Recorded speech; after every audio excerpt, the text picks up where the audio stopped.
Welcome back, folks. Texas Patriot Off-Road and Outdoors. I want to make a quick little video this evening about the my newest knife added to my collection, this SE3 here. I believe I'm going to start using it as an everyday carry for now. Give it a shot using a fixed blade. What I've been carrying for about the last 7 years is a Case Stockman. It's in stainless steel. Of course, there's 4 different size Case Stockmans. You have a small, medium, the regular Stockman, which is this, and then also there's a jumbo or large. But this is what I've been carrying for several years. Works good. Usually I use that for a food blade and general purpose, and just save this blade for delicate work, keep it sharp. But anyway, I've got these other knives out here. I've got a couple SE6s. I've got another SE3 that I borrowed. This SE6 is mine. This is my son's. Again, I just picked this one up about a week ago. Comes in a desert tan. This one I chose to go with the Micarta scales, handle scales, because they're super thin.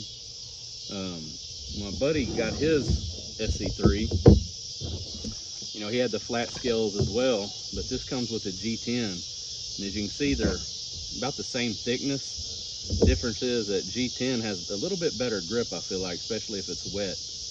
I just don't particularly like the color of it. On the Micarta, it can get a little dirty looking. What I've done so far is just washed it with dish soap like Dawn, and it pretty much comes right back clean. Put a little water on it. I don't think it absorbs that. I think it just changes colors like a rock would if you get a rock wet, because it dries and it'll turn back that color pretty quickly. But again, little basics on this knife. The blade length's about 3 3/4 of an overall, about 3 1/4, I believe, cutting edge.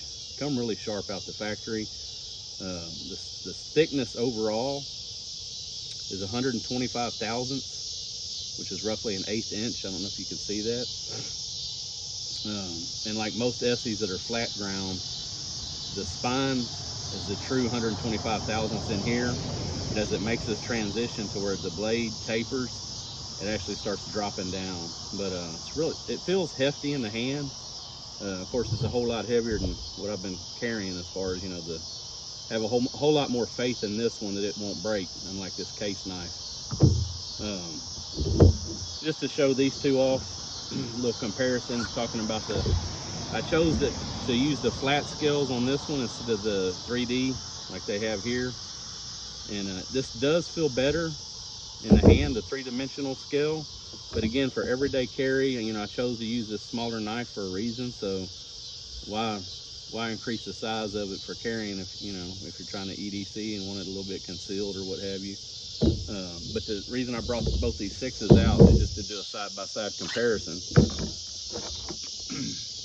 between the two. So these are both SE6s, and this is a flat scale version, and then here's the 3-dimensional. So as you can see, if I would have went with the 3D and the SE3, it would have been a little bit thicker of a knife. It wouldn't be quite as easy to tote around.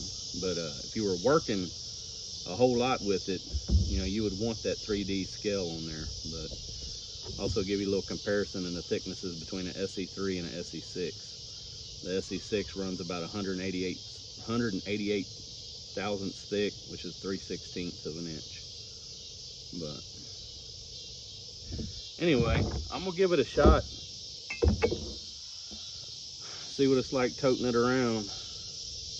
For years I carried a 4-inch lockback by Cold Steel as a Tonto tip, and for whatever reason I went away from it and started carrying the Case. But I don't know, after I buy my first Esee here, I've kind of been enjoying the brand. They're a good quality knife, lifetime warranty.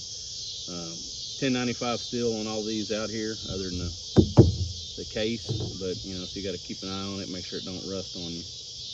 But anyway, that's my 2 cents on it.